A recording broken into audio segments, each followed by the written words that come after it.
and you're the first celebrity guest to kick off the anniversary celebrations, if you like. So brilliant. Thank you very much, and obviously with your unique connection to the profession, with your dad being a cab driver and lots of friends. Indeed, so we felt it was perfect that we got someone along of that ilk, if you like. So come on in. Thank you. Little bacon sandwich might be Indeed, Indeed. Lovely. There's a couple of badges in there. Oh, thank you. So it'd be great to sort of have you on board. Do you want me to do like Instagram? Something Twitter, like that. Twitter, Instagram. Yep. Hold on, let's do a picture here. And this is your... That is a Cabmans Shelters mug. My dad's going to love this. There we go. He lives with me, you see, so... Yeah, I built him a cabin, not too dissimilar from this, bit bigger, at the end of the garden. Buckingham green paint is what you need. Oh, is it? Yes, please. Oh, brilliant. All right. Okay, yeah, lovely, thank you. So just a little souvenir That's which lovely. we're giving people. And like I say, just some... So how many years of the cab is it? What's the actual... So it's the 150th anniversary. 150 years. The anniversary is actually the 6th of February. Right. So we announced it the other week with one of the trustees, Colin. Yeah. We decided that we would do some sort of events or celebrations, and I suggested trying to get people in that had a connection with the profession in some way, shape or form. Do you know Keely Hawes? I know of her. I think her dad used to be a cab driver. Okay. I think. Right. I'm sure, actually. Well, Rob Rinder has been a great supporter of ours. His father and his grandfather were both cab drivers. Wow. And Sir Stephen Fry has been a good supporter as well. Brilliant. And he wrote a book all about the knowledge. Did he? So, yeah. I remember seeing a programme about the knowledge years ago. It was a documentary where they used to trick them when they did their exam. Okay. And they'd trick them and they'd get them worked up. And I remember seeing this documentary. It was probably in the 80s. That was... but it was brilliant. 90s, that was... Was that when they were sitting outside the room and they were sort of really like on... Yeah, and because we were talking about it recently. Yeah, that's right. Yeah. We were talking about that recently because now obviously everyone's got a GPS or a TomTom or a Waze on their phone. Yeah. So now what happens with you still have to do all of that. Yeah. So you still have to do all the knowledge. The knowledge is evolving in terms of what TfL have got planned for the future. Right. Like I say, we've been consistently promoting it as London Taxi PR to try and encourage new drivers into the profession. Right. And one particular element has been the underrepresentation of women. Cab drivers. Drivers, yeah. I think there's roughly around 5%. It's a shame, isn't it? Exactly. But you can see why. Well, but what we've tried to use as much as possible is a woman on the promotional material that we use, so you'll see that. So it's not just so male heavy. Exactly, trying to dispel that myth. Yeah. And shatter the the rumours. What you need is a female of colour. Which is what we've got. Have you? Tam is our lady. You'll see on the back of our flyer, brilliant, and you'll see on the pitch side boards. Yeah. Amazing, because you associate it with a white man. Exactly. Yeah. Always. Yeah. So we wanted to, as I say, shatter those illusions and put it out as much as possible. So we did one of the pitch side board campaigns that we've got going is at Millwall FC. Right. And they've got a good community outreach there. Yeah. So I've connected with them. We did our first job fair at the beginning of the year. Tremendous success. I had a mixture of knowledge students with me at the same time as well. Amazing. Went down really well. We've been invited back next month. Yeah. In fact, next week, February the 4th. To do another one, much larger one. Right. So I had a big banner done and everything. Excellent. And then we've got one, again from that same initial one, we've got another one with Lewisham in March. Brilliant. So fingers crossed, and we're starting to see a good reaction from not only those that are coming to speak to us about the knowledge, but also at the knowledge schools, where they've added another class, they've got over 100 students, all that kind of thing. So hopefully... So there are schools you go so there are knowledge academies. Really? So you can go, so the students can go there when they're on the knowledge, They're free. Most of them are, I think, particularly all of them, are free to attend. Yeah. And you'll often find, as with the ones that are dotted around, that there's ex-cab drivers that run them, Yeah. or current cab drivers, give up their free time to come in and mentor and teach, Yeah. run basically through the runs for the students that are working their way through. So Courtney is one. He's a former TfL examiner, Right. but he's also a cabbie himself. Yeah. Great personality, and he came with me to the job fair at Millwall. Right. And some of the students, like I say, one of which had literally just come out. So it was great. The enthusiasm and the passion that they've got for the profession really sort of propelled itself onto those that were coming in. And we were engulfed literally from like the first 15 minutes to the close of business. So, Really? so that was good to see, and that was refreshing. And they were 16 to 23-year-olds. And again, Wow. this was an age group that we hadn't encountered before. We'd not approached that, but we thought, well, nothing to lose sort of thing. Do you think, have you got enough people going into it, or is it an over No, I think subscribed profession anyway? no. It's obviously the thing is, numbers are, as Jamie will testify to, numbers are continuing to decrease. Sadly, for whatever reason, Because be it retirement people do or an Uber and everything else. ill health or whatever. But also people now. There are other choices. Of course, yeah, of but course, they're not going to be the same, are they? No, exactly. But the badge that the drivers earn has always carried a certain demeanour in terms of its respect, its trust, definitely, and all that, which is what we've tried to relay in the messages that we put out. Well, it's an institution of Britain. Exactly. Isn't it? Yeah. And that's the thing. Yeah. It's an icon. I mean, it is. You look at pillar boxes, phone boxes. London cabs. Buckingham Palace. Black cabs. People buy them as souvenirs of the country. Whether they come in a money box form or a key ring or a fridge magnet. Exactly, and tourists want to be in a black cab when they come to London. Yeah, of course they do. And of course now with the modern TXEs with the glass roof, as Jamie's got, they love it because they can go around, they can see the sights, you know, and it's more of a luxurious and stylish way of travelling. But they're secure, they're safe. They've got their own passenger compartment. It's contactless as well as cash. You can get a pram, a buggy in it. Exactly. They're all wheelchair accessible vehicles. A wheelchair. Do you take dogs? No, it depends on the dog. If you've got a little dog. If it's a little dog, or if it's an assistance dog, by law, of course, assistance dog like blind dog, of course, dog, some people have got dogs for, if they're severe diabetics, things like that. Well, like my kid's got like it's almost a support dog, but it's a Chihuahua and it's tiny. Yeah.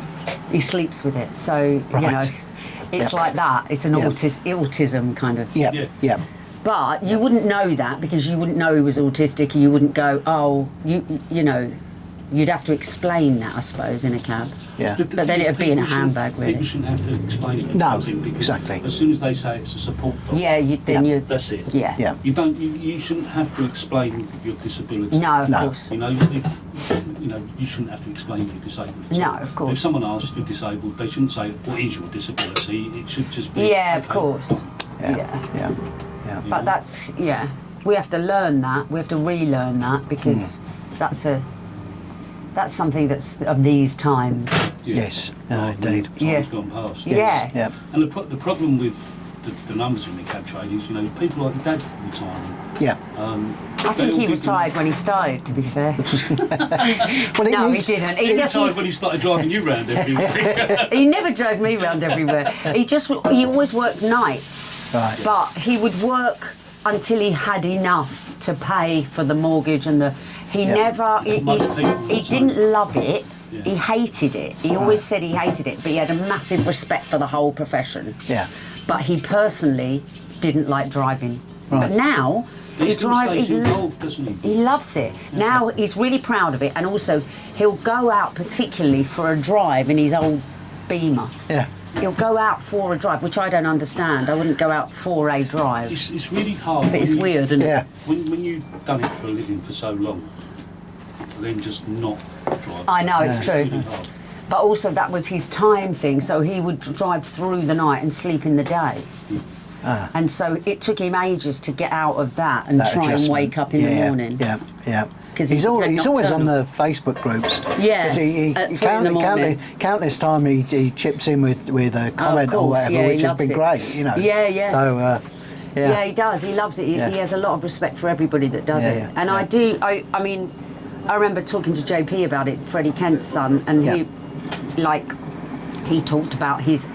When we were talking about an apprentice, how you do an apprentice as an actor, and we were chatting about it, and I was saying, it's years, and you're always being an apprentice as an actor, and you don't rise and rise and rise. You do one job, and then you don't work for a year sometimes, and then you do, and he was saying his apprentice was all those late nights driving around, studying maps, learning the runs. But then it's done, done, exactly. and you're in and you've got your badge, and then you can, if you've got your own cab, you go out whenever you like. Exactly. And that freedom. And that is the thing. It's a wonderful thing. Again, a message that we try and translate to. Well, you've got no boss. Those. Exactly. You're your own boss, so you can pick and choose your hours, as we've said with regards to the women, particularly single mums who've got kids or whatever, they can work it round you can the do school. A school run, then exactly. you can work between 9 and 3. And there's one student, she again came with us on the recent job fair. She's on her 21s at the moment. She's got two kids, single mum.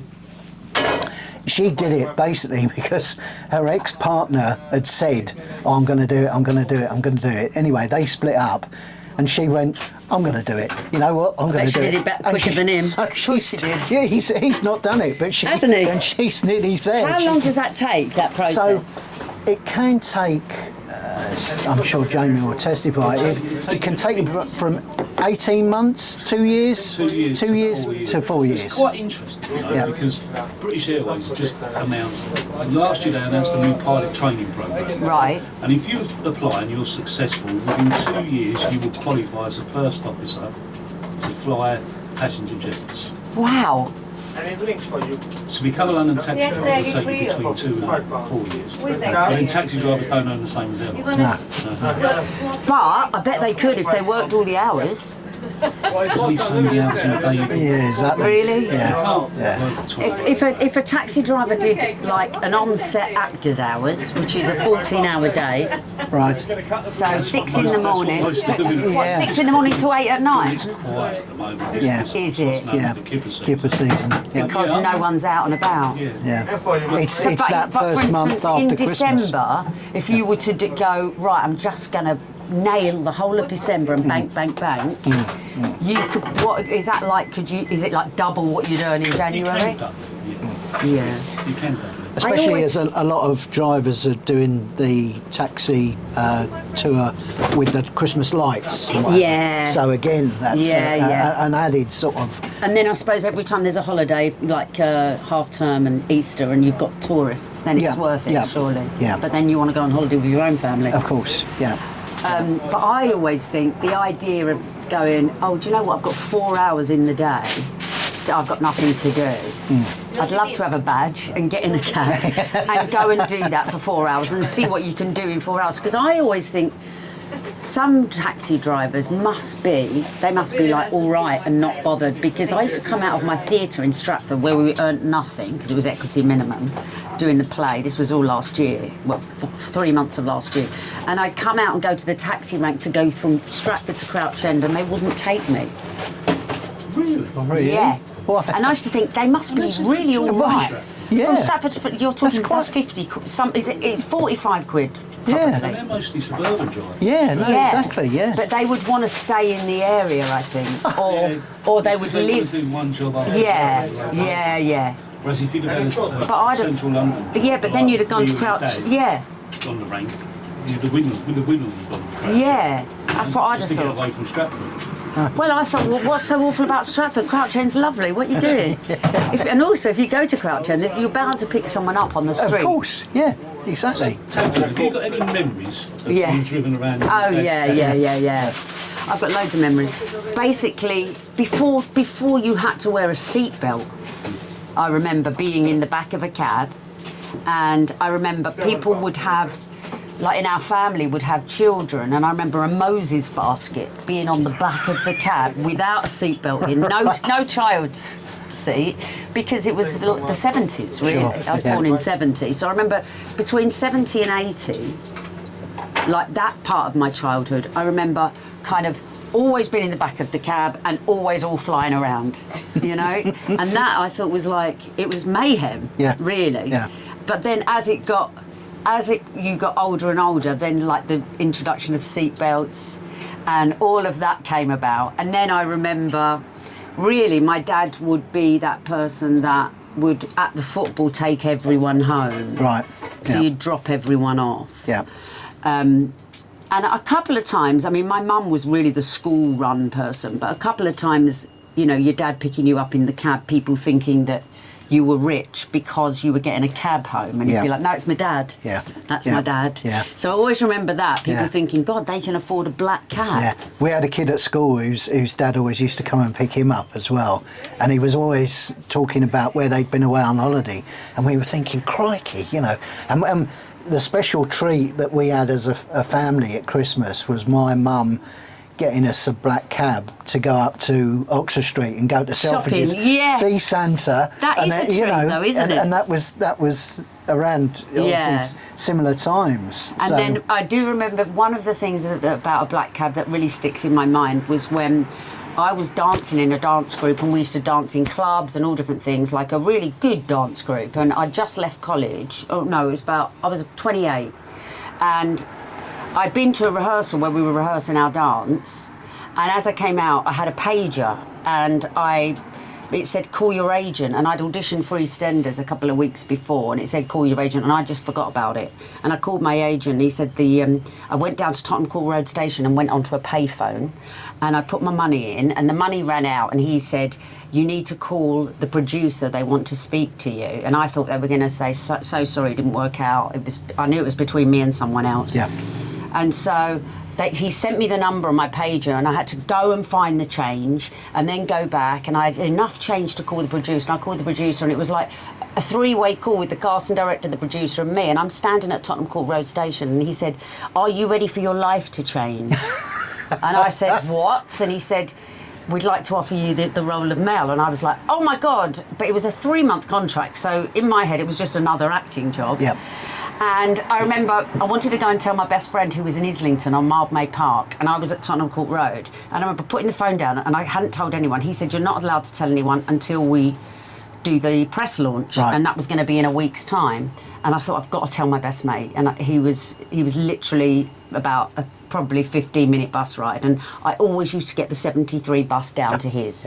Yep. And I ran up the stairs, and I went to the bus stop, and I was like, what am I doing? And I just hailed a cab, and a black cab pulled over. And I remember that being a big moment of me sat, you know, when I wasn't a student, but I wasn't rich. Yeah. And I sat in the back of the black cab, and I was just like, I remember just buzzing, thinking I can't even tell anyone. Mm-hmm. And then I got out, paid him, and thought I'll be all right for the next 3 months, so I don't need to worry about money. Excellent.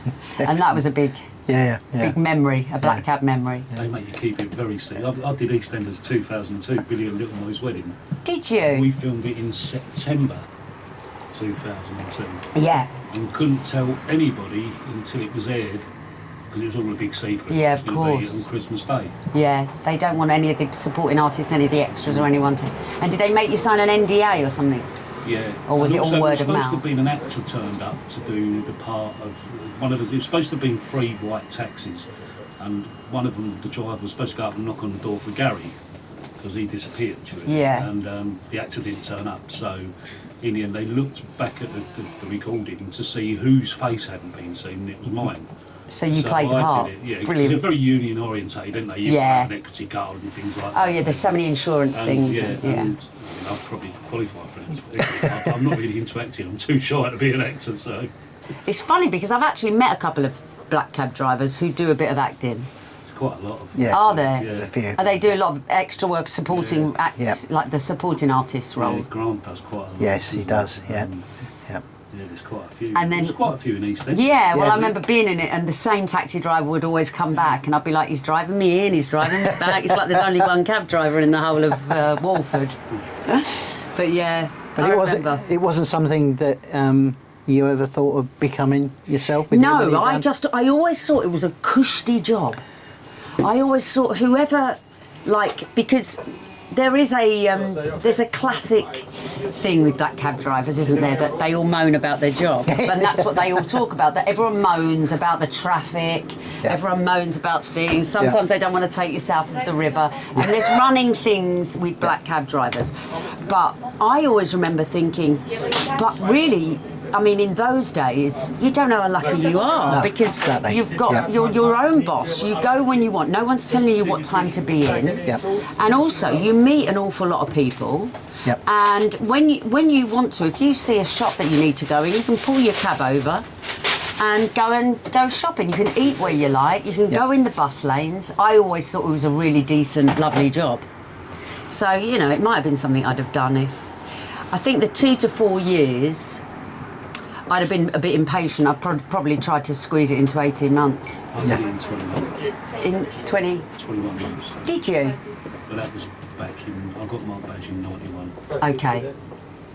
That's quite late, really, isn't it? Did you do something before that? I was 24 when I got Okay. That's not actually and that. I was a BT engineer before that, and before that I was an audio visual technician for what was the Inner London Education Authority at the time. Oh, wow. Because lots of people use black cab driving as a second That's right. job, don't That's they? right. Yep. You Yep. used to be able to do that quite easily. My dad but did, I The problem remember. is now, with the cost of a new cab, I mean, £76,000. Yeah. It's not really No. viable. Unless To be your fair, second income is paying you a lot of money. I know, you're not really then going to... you know, so it's But I suppose you can share it. I remember lots of people did used to, like, people would be a night person and a day person. So my dad would be like the night cab driver, and then somebody the bloke who owned it was the day, and then he'd rent it. Right. The only problem Right. with these electric cabs is the very strict warranty they got on them, which is only 30,000 miles a year. So sharing Yeah. has become less of an option. How can that be if it's your profession? How is that? That's what they've enforced on us. Wow. Yep. Wow. Yep. And they all have to be electric now. Yep. But to be fair, I've just dropped my car off to be at the Ford garage to be MOT'd, and a new Ford Cougar's like 55 grand. Yeah. Yeah. And you think you can buy a cab for 76. Yeah. So cars, just brand new cars generally, I think are ridiculously priced. Surely second-hand cabs you can get for... Yeah, anything, you know, like second-hand electric from 25,000 up. Oh, that makes more sense. Yeah. But the big problem with them is that it's if anything goes wrong with it, like the back axles, the main failure point on it, £6,000 to get it repaired. Yeah. Whereas on the old cabs, Yeah. it was like £300-400. Yeah, of course. You know? If the And they engine used to goes- make a big old noise, and the suspension was ridiculous. I do remember that in my dad's cab, like him going over a tiny bump and us all hitting the roof before the seatbelts He's doing became. that on purpose, you know. I know. Yeah. I mean, Just seeing how high really. you could make you bounce off the seat. Yeah. I've had some very brilliant conversations in the back of a cab, like with the driver. And they're all very memorable. I just think it's just an institution. Yes. Indeed. And I'd love to see more female black cab drivers, because I would like... Yeah. I would probably choose that as a woman. Yes. If I could choose, if there was a company that was all female black cab drivers, not trying to do you out of business. No. But as a woman who's a single mum who's on her own a lot travelling at night, I would probably be able to. I'd want a phone or on an app go. Can I have a woman? Just for safety. Even though I feel safe in a black cab. No. Always. You know, I think the women that are coming into the trade, and also, you know, competition from a company that shall remain nameless at the moment, but it's improved the quality of the drivers. Not so much the quality of the driver's attitude towards the customers. Yes. They're more customer orientated now Yeah. than they ever was. Because, you know, as you say, I'm not going south of the river, I'm not going that far north from the Yeah, there was a lot of that. Now it's... You've got to, yeah. Oh, it's definitely changed. No problem, madam. Would you like to handle you? Absolutely. Because the competition's massive now, I suppose. Yeah. You've got to give a service. It's no good saying that you're a premium product And not giving a premium service, absolutely. And I've always been a great believer in that. And until Andy and Lisa at Unprotected VR, I've always said that this trade is the worst promoted industry in the world. Well, because people have a memory of it from back then, Yes. and it is very different. Yeah. Absolutely. Very different today than it was even when I started. Yeah, of And course. if you think back to when your dad started, Oh, I know. massively different to when he started. Yeah. This is the best breakfast sandwich in all But you know, it has a reputation that needs to be upheld. That's the thing. It has a great reputation of what it does for the country. Yeah. So Yeah. the drivers, and you really notice the drivers that make an effort to uphold it. Yeah. Yeah. Because I'll always say thank you. You know, Yeah. it's really lovely being in the back of a cab and not being moaned at. It's like the inn, just come and pick you up, the inn. Oh yeah. Yeah. Brand new cab. I know. It's absolutely spotless. Spotless. I mean, today, he was moaning that it was dirty today. Yeah. Was he? Yeah. Well, I felt like the Queen And he getting always out. wears a shirt and tie. Does I he? don't. Yeah. He always wears a shirt and tie. He always looks smart. So he's actually taking on the whole thing of a chauffeur. Yeah. You know. Yeah. Which gives it another And level of class. that has been one sort of thing that has come up in discussions with regards to, well, should there be a uniform or some sort of dress code, you know? So what you mean, like that would be on a doorman or? Well, just with regards to when you go abroad, say for instance, like when you go to Spain, a lot of the drivers there who are cab drivers, predominantly in blue, so like a blue polo or blue pair of trousers or whatever. Yeah. So you know, So like, there's a thing where a uniform might give it an extra bit of class. could do. But I'd worry about you lot being sat in it for 12 hours. Sure. Do you know what I mean? You've got to be comfortable. Because you're sat down, getting in and out of a cab, but it's mainly sat down. Yeah, no, exactly. That's why a lot of drivers wear jogging boots. Yeah. I was going to say, what about the top half? Yes. What you could do is the Yeah. top half a suit, Just a- yeah. and the bottom half are jogging bottoms and trainers. The only problem is when they get out to it. Yeah, exactly, yeah. And you're just. Look like they're That's so true. The newsreaders do it. Yeah.